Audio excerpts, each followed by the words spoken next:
Welcome to Mamahood After Trauma. I'm Emily, your host. Here we share strategies and inspiration to help you heal and grow with kindness and understanding. Let's dive in. This is Mamahood After Trauma. Hey there, Mama. Before we dive in, I want to remind you to grab your Unlocking Peace Guide, a free resource designed to help you start creating calm, reclaim your peace, and manage your triggers with ease.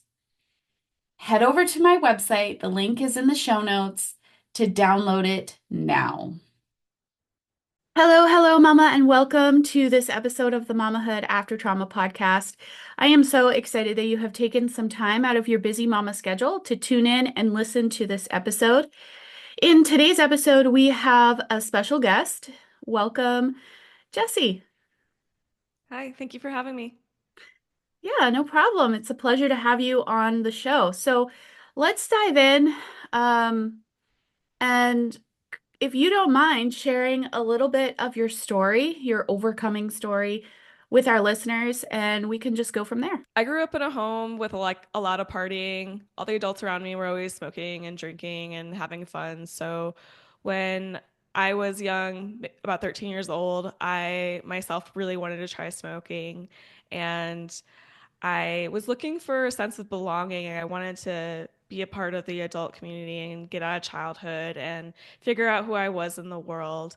And that was blessed by the people around me. And I really just fell into it hard. I got hooked right off the bat and was becoming really dependent on it. It was making it a priority, was kind of losing the things that had brought me joy, all my hobbies, and all my friends and relationships were around smoking and partying. And so I just kind of became obsessed with smoking. And as I was becoming obsessed with smoking, I was also really seeking external validation and was had a lot of pressure on me to do well in school and to be the first in my family to go to college. And so threw everything I had into school, and it was stressing me out so much, this performance and this pressure to be perfect. And they were like the same path, this sense of perfection and the sense of self-destruction. And so the more I would work hard and push myself, the more I would smoke and hurt myself. And I just fell into this cycle of addiction really, really deep, pretty young, and kept that going on through high school into college. It probably got a little bit worse in college, just because I started getting really depressed by the kind of environment I was in, which was so competitive. I was in a science uh, major and was Mm-hmm. on that route and was like, it's predominantly male. So I was Mm-hmm. like one of the only gals there, and just kind of was in this, surrounded by this kind of like nihilism, uh, you know, kind of just like meaningless thing where it was just like, hey, all there is numbers. If you can't see it, it's not real. And no one really has any purpose or meaning because the entire universe is a random accident and no connection at all between anyone there or anyone in the world. So that really was depressing me a lot. I was saddened by what I saw going on in the environment, and felt like helpless to make any change. It just felt like no matter how much data there was, that wasn't really reaching people and making any change. And so just kind of felt like I didn't have any purpose and I couldn't do anything to make the world a better place. And that really just wrecked me up. And so I fell harder and harder into addiction. I was also smoking a lot of pot. I was drinking and just feeling lost, having nothing to do. But I knew that I had to keep playing this game. So I got a job, I fell into a career, and outwardly was successful this whole time, paying bills, paying rent, doing what I was supposed to do, but inwardly just like completely wrecked up, struggling to get out of bed every day and even try. And things really started to turn around for me when I learned about some spiritual concepts that I had never heard before. And they really just opened my heart to new possibilities and new beliefs, and that maybe I did have worth and I didn't need to earn it, and that I had a purpose and that I had gifts to bring that were just part of me, not something I needed to learn or try to copy from anyone else. It's just, that I had something worthwhile in me. And just a kind of different kind of thinking too, that maybe that there was something beyond this first level brain organizing, planning. And as I learned to tap into the power of my heart, I discovered my intuition, and that changed everything for me. I started really understanding what was good for me and what to stay away from because I didn't really have that knowledge of how to care for myself at all. And I started to notice these negative thought patterns I was having, where before I was just kind of on autopilot, pushing through, trying hard, and always distracting myself, not really sitting with myself in the quiet. And when I did that, I was shocked by the way that I was talking to myself, this inner critic that was never satisfied. And so I realized that was a problem. That was not a way I wanted to treat myself. I don't treat other people that way. Why would I treat myself that way? So it took a lot of work and it was very strange at first, but I was able to kind of hype myself up and start talking kindly to myself and come into self love. And it was a gradual process and it was a painful process, but it really helped lift me up so that I could quit smoking. Because before then, I had tried to quit like 100 times, but every time I went back, it was because I was harsh to myself. And it became Mm, very clear that there was a pattern that every craving I had was a time that I was being negative mm, or having an unwanted emotion, just trying to push away the sadness, push away the anger, and not deal with it. And so I learned to accept those parts of myself that I don't like, and that's okay. That's part of being human. And I learned to accept my emotions and let them pass through. And all this helped me eventually quit. It kind of was a slow process. I had to keep going even then. It was like quitting for days, quitting for weeks, quitting for months. And finally, once I realized what my triggers were and developed techniques to cope, then I was able to put it down for good. wow. Wow, what a story. So let's unpack that a little bit if you don't mind. So Sure. what was the process that you went through to identify the the negative self-talk? I kept having this feeling when I was going through withdrawal. It's like, I have to have a cigarette. I have to have a cigarette. And so I started just asking, why? Why do I need? And it's because I'm stressed out, because I don't feel like I can have my friends. I started just kind of being curious. So that's where it started, was like a curiosity. And then I started was able to kind of pay attention. And it took slowing down. I had to slow down, like, wait a minute, what's going on here? Break it apart. And then just be quiet, have time for self-reflection and for focusing instead of just constantly in that monkey mind where you're planning every single detail and just full steam ahead.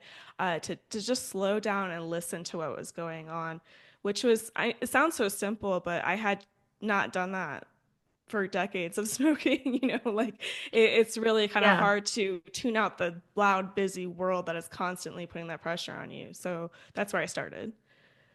that is so powerful. Moving from a place of judgment and numbing out to a place of getting curious and asking yourself why is huge.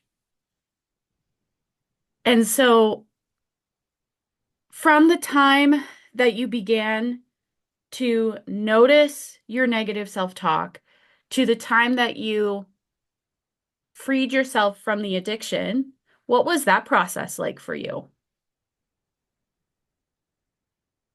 It was hard.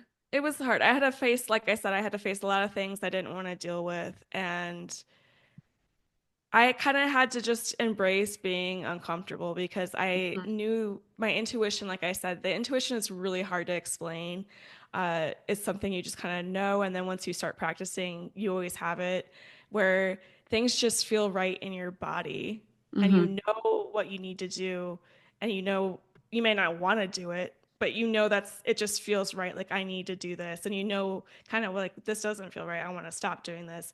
So it became very clear that there was something pulling me towards a life that was better and that this habit, this way of thinking, this way of being, it just wasn't working for me anymore. But I kind of just had this feeling that like if I go through the hard stuff, it's going to be worth it. I'm going to get somewhere and I need to get there. And I couldn't kind of like go back to not knowing.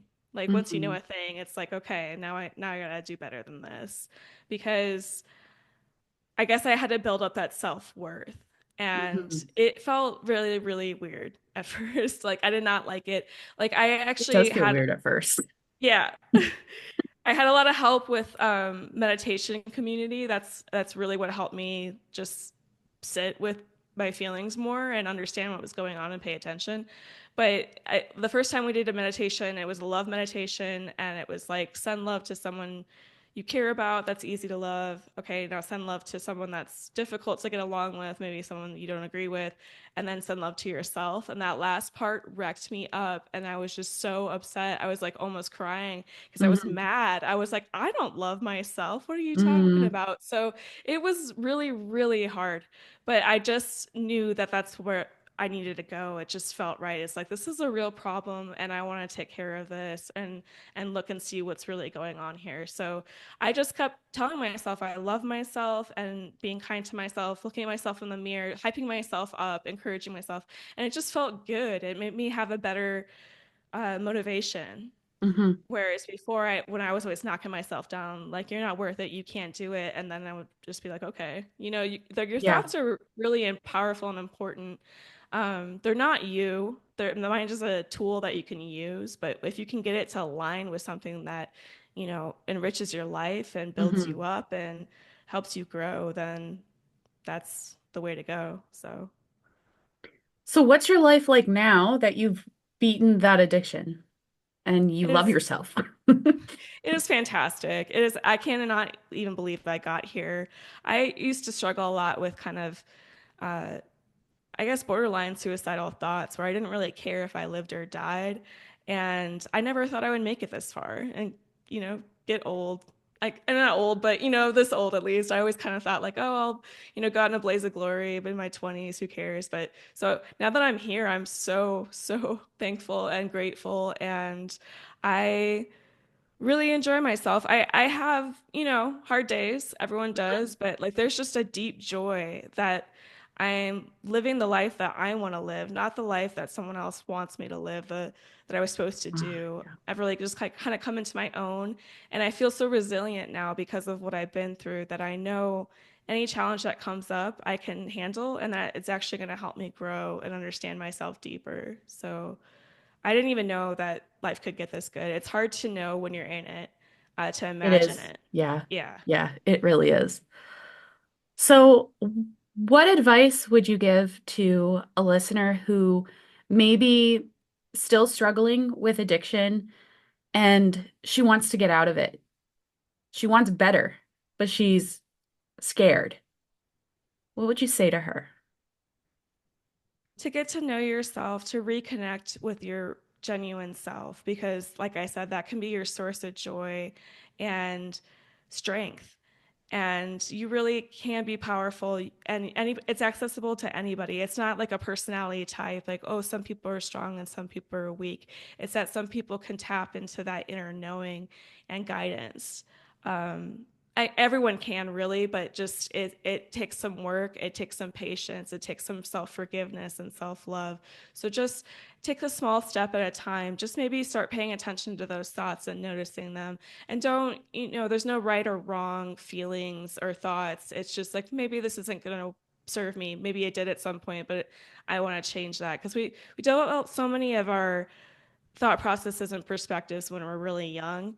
And if Hmm. you grow up in a rough home, that can, stay with you unnecessarily. Like the things that were true when you're 4 years old aren't necessarily true as an adult. You have power now. And just to be patient with yourself and just keep kind of trying, edging forward. Like I said, it took a lot of practices and a lot of Hmm. patience, and it was not an overnight change, and I'm still changing. Yeah. Um, so just small steps is a really good way to start. And that it's just really important to be the authentic you, more important than you realize, Hmm. because it actually makes the world a better place when you're yourself. It might not seem like it. It's really hard to, avoid the people pleasing and to Hmm. do what feels right for you, but it makes it like benefits everyone when you bring your gifts and let them shine. Hmm. How has this impacted how you show up as a mama? I don't even think I would be a mama if I didn't do this journey. So I'm so happy for that. I never envisioned that I would be a mother, because I didn't know how to take care of myself. So once I learned how to take care of myself, I felt confident to, have a child and realize that's something I really wanted for myself, because I was so scared that I was going to repeat family cycles. And, I was hung up on this idea of like an addiction gene, which I no longer let that hold me down in any way. If it is true, I'm not even sure it is. We have so much power and choice. And I just try to show up as my best self for her as I can. And I have that self awareness now to realize what I need to care for myself, because when I prioritize my needs, I'm able to show up for her. And it's not perfect, of course, but I understand now that um, it's really important to be a model, to show her Hmm. how to regulate emotions, and that it's okay to have emotions, and it's okay to be yourself, and that we can have differences. And I just try to let her be her. And I know that it's just part of being a parent. There's going to be some wounds, that she gets, but I just want her to know that she's safe to be who she is and to express herself, and that we're going to figure out together how to get through the hard times without judgment or fear or shame. That's beautiful. Thank you so much, Jessi, for sharing your story with the Mamahood After Trauma community. It was a pleasure hearing it. Truly Thank an you. honor. Um, Thank you for being here today, Mama. If you are listening and you are struggling with addiction, it doesn't matter if your addiction is cigarettes, alcohol, drugs, food, shopping, whatever it is, they all serve the same purpose. They all are, they are all rooted in the Mm-hmm. same thing. Reach out to somebody for help. Reach out to Jessi, reach out to me, reach out to another trusted professional, and start loving on yourself. Give yourself grace and love. And yeah. Thanks for listening to Mamahood After Trauma. If today's episode resonated with you, make sure to grab your Unlocking Peace guide from the link in the show notes to start your healing journey with practical tools.